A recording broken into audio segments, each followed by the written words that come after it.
అందరికీ నమస్కారం. నేను మీ శివాని. ఈరోజు మనతో పాటు దింటగుత్తి మురళీకృష్ణ గారు ఉన్నారు. ప్రముఖ జ్యోతిష్య వాస్తు సంఖ్యాశాస్త్ర సిద్ధాంతి, మహాగౌరి ఉపాసకులు. నమస్తే గురుగారు. నమస్తే అన్న. హరి ఓం శివ. గురుగారు, మరి జ్యోతిష్య పరంగా కొన్ని మార్పులు జరగబోతున్నాయని మీరు చెప్పారు. మరి మనం జ్యోతిష్య పరంగా చూసుకుంటున్నట్లయితే చంద్రబాబు నాయుడు గారి జాతకంలో కూడా కొన్ని మార్పులు జరుగుతున్నాయని చెప్పేసి మీరు ప్రీవియస్ వీడియోలో అయితే చెప్పడం జరిగింది. మరి ఆ మార్పులు ఏంటి, అసలు ఏం జరగబోతుంది ఆయన జాతక పరంగా? అంటే దీన్ని గోచార బలాలు అంటాం. గోచార బలాలు ఎప్పుడు కూడా స్లో మూవింగ్ ప్లానెట్స్. అంటే గురువు ఎప్పుడు కూడా ఒక రాశి నుంచి ఇంకొక రాశికి వెళ్తానికి ఆయనకి 1 year పడుతుంది.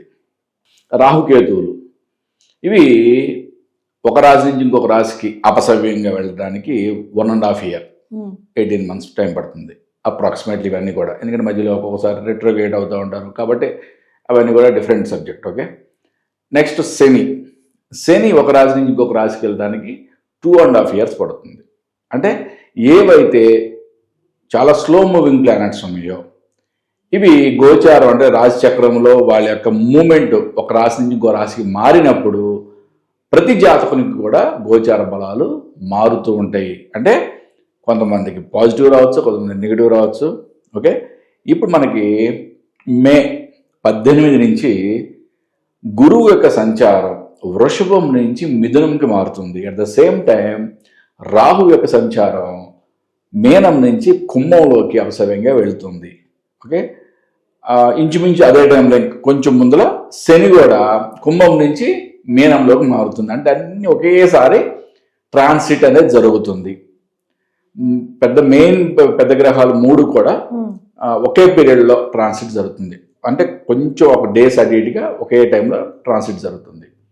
మరి ఈ ప్రభావం ప్రతి మనిషి జీవితం మీద ఉంటుంది.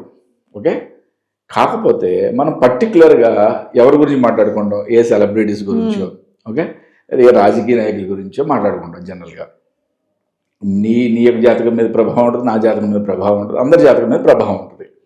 కొంతమందికి పాజిటివ్గా ఉంటుంది, కొంతమంది న్యూట్రల్గా ఉంటుంది, కొంతమందికి నెగిటివ్గా ఉంటుంది, కొంతమందికి చాలా నెగిటివ్గా ఉంటుంది. ఓకే, అది ఏ విధంగా అనేది కూడా మనం ఆ జాతక విశ్లేషణ చాలా క్లియర్గా చెప్తాం. ఇప్పుడు జరిగే ఈ గోచార ఫలాల్లో ఆల్మోస్ట్ పెద్ద రాజకీయ నాయకులందరికీ కూడా ప్రాబ్లమాటిక్ పీరియడ్ అని చెప్పచ్చు. ఓకే, ఒక లిస్ట్ చెప్తాను నేను, ఎవరెవరికి బాగోలేదు ఎవరెవరికి బాగుంది అనేది. చంద్రబాబు నాయుడు గారికి బాగోలేదు, కేసీఆర్ గారికి అసలు బాగోలేదు, మరి రేవంత్ రెడ్డి గారికి బాగుంది, రాహుల్ గాంధీ గారికి బాగుంది, నరేంద్ర మోడీ గారికి బాగలేదు. ఓకే, అంటే మెయిన్ నాయకులందరూ కూడా మనం మ్యాక్సిమం చూసాం. కేటీఆర్ గారికి కూడా బాగోలేదు.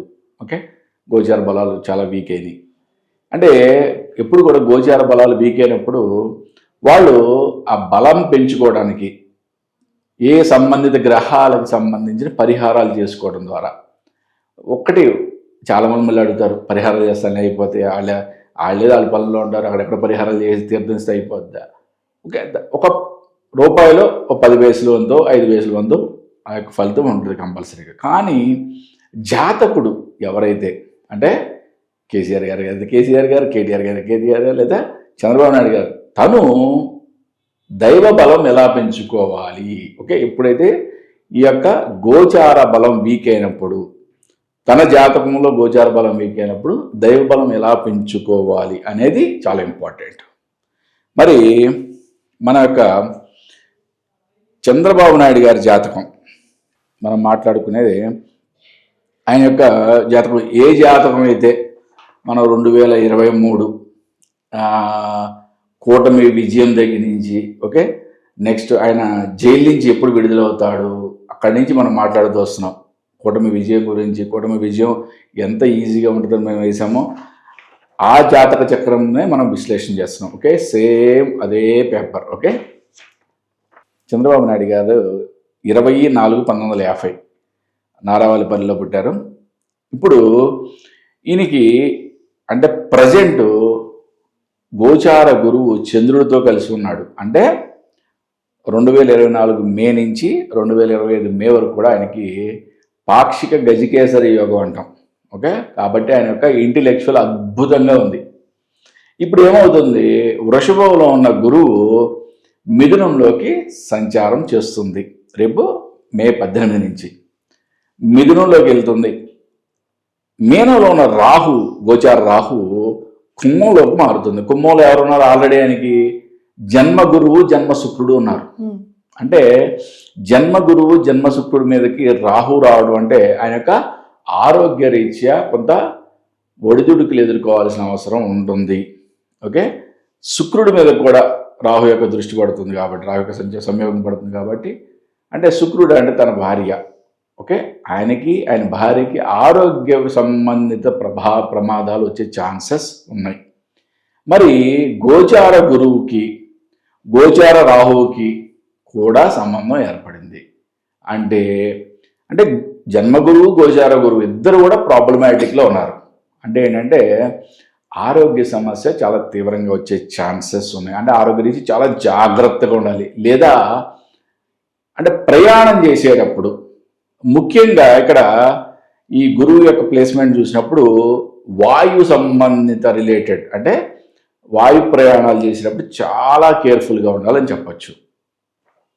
ఆరోగ్య రీత్యా కానీ లేదా ఏదన్నా ప్రమాదాలు, అంటే ప్రయాణాల్లో కానీ ప్రమాదాలు కానీ ఇట్లా వచ్చే ఛాన్సెస్ మనకి చాలా క్లియర్గా గోచరిస్తుంది. గురుగారు, అదేంటి మీరు ఇంతకుముందు చెప్పిన విధంగా చూసుకున్నట్టయితే కొన్ని వీడియోలలో నెగిటివ్గా ఉంటే నేను డైరెక్ట్ వెళ్ళి వాళ్ళకి చెప్తాను, మీడియాకి నేను వాళ్ళకి ఏది చెప్పను, డైరెక్ట్ ఎవరికైతే నెగిటివ్ ఉందో వాళ్ళకి వెళ్ళి చెప్తానని మీరు పర్టికులర్గా మెన్షన్ చేశారు. ఎగ్జాక్ట్లీ. మరి బాబు జాతకం చూసుకున్నట్టయితే కనుక నెగిటివ్ జరిగే ఎక్కువ అవకాశాలు ఉన్నాయి నెగిటివ్కి. మరి అది మీడియాకి ఎందుకు చెప్తున్నారు? వెరీ గుడ్ క్వశ్చన్ అన్న. అంటే నేను గత 4 నెలల నుంచి ఎవరెవరి జాతకాలు అయితే కొంచెం చాలా వీక్గా ఉన్నాయో, అంటే కొంచెం వీక్గా అంటే పెద్ద ప్రమాదం ఏం కాదు నాన్న, ఒకటే చెప్తున్నాను. కేసీఆర్ గారిది, చంద్రబాబు నాయుడు గారిది చాలా వీక్గా ఉంది. కాబట్టి అంటే వాళ్ళని కలిసి వాళ్ళతో మాట్లాడాలనే ప్రయత్నం చేస్తున్నా. కానీ అది కుదరనప్పుడు మే అంటే ఇంకెన్ని రోజులు చెప్తుంది. ఓకే, ఫిబ్రవరి, మార్చ్, ఏప్రిల్ మధ్యలో ఉన్నది 3 నెలలు. 3 నెలల్లో నేను కలిసేది ఎప్పుడు, నేను వాళ్ళకి చెప్పేది ఎప్పుడు, వాళ్ళు అర్థం చేసుకొని వాళ్ళ సంబంధిత పరిహారం కూడా కాదు, వాళ్ళ యొక్క మనసులో భగవంతుడి మీద ఆరాధన భావం పెరిగేది ఎప్పుడు. కాబట్టి ఏంటంటే దీన్ని మీడియా ముఖంగా చెప్పినప్పుడు వాళ్ళని అభిమానించే వాళ్ళు ఉంటారు. ఓకే, వాళ్ళు ఏదన్నా దీనికి సంబంధించిన పరిహార కార్యక్రమాలు చేసుకోవచ్చు కదా. ఇప్పుడు ఎంతో మందికి ఎన్నో చేస్తాం. ఇప్పుడు ఒక్కొక్కరికి ఏదైనా ఆరోగ్య సమస్య ఉంటే ఫేవరెట్ హీరోకి ఎవరో హోమం చేస్తారు కదా, లేకపోతే సినిమా హిట్ అవ్వాలని చేస్తారు కదా, లేకపోతే రాజకీయంగా ముఖ్యమంత్రి అవ్వాలని చేస్తారు కదా. అట్లా వాళ్ళ ఫ్యాన్ బేస్, ఓకే, వాళ్ళు ఎవరైతే ఉంటారో వాళ్ళకి నేను వాళ్ళ కార్యకర్తలకు కానీ వాళ్ళ ఫ్యాన్స్కి కానీ నేను క్లియర్గా ఇండికేషన్ ఇస్తున్నాను. ఓకే, వీళ్ళకి గోచార బలాలు చాలా వీక్ అవుతున్నాయి. ఓకే, అద్భుతమైన యోగాలతో పుట్టిన కేసీఆర్ గారు మన ఎలక్షన్ టైంకి గోచార బలాలు ఎలా వీక్ అయినాయో చూసాం. అట్లా అంటే ప్రతి జాతకుడికి కూడా ఎప్పుడు కూడా చాలా అద్భుతమైన స్థితి ఎప్పుడు ఉండదు, ఒడిదుడుకులు ఉంటాయి. కాబట్టి ఏంటంటే వాళ్ళని కలిసి వాళ్ళతో మాట్లాడాలని ట్రై చేస్తున్నాను. కానీ సమయం మించిపోతుంది కాబట్టి ఇటువంటిది ఏ రూపకంగా అయినా ఈ వార్త వాళ్ళతో వెళ్ళాలి. నాకు తెలిసితే కేసీఆర్ గారికి ఆయనకి ఆల్రెడీ కొద్దిగా వీటికి సంబంధించిన శాస్త్రాలకు సంబంధించిన నాలెడ్జ్ ఉంది కాబట్టి ఆయన తెలిసి ఉండొచ్చు. కానీ దానికి సంబంధించి పరిహారాలు మంచిగా చేసుకొని వాళ్ళిద్దరూ కూడా చాలా మంచిగా ఆరోగ్యంగా ఉండాలని మనస్ఫూర్తిగా కోరుకుంటున్నాను. మరి చంద్రబాబు నాయుడు జాతకం గురించి కానివ్వండి, కేసీఆర్ జాతకం గురించి కానివ్వండి, వాళ్ళు ఎటువంటి ఇబ్బందులు ఫ్యూచర్లో ఫేస్ చేయబోతున్నారు దాని గురించి చెప్పినందుకు ధన్యవాదాలు గురువు గారు. నమస్తే అన్న. హరి ఓం శివ. మరి చూసారు కదా ఈ వీడియో. మరో మంచి వీడియోతో మళ్ళీ కలుద్దాం. నమస్తే.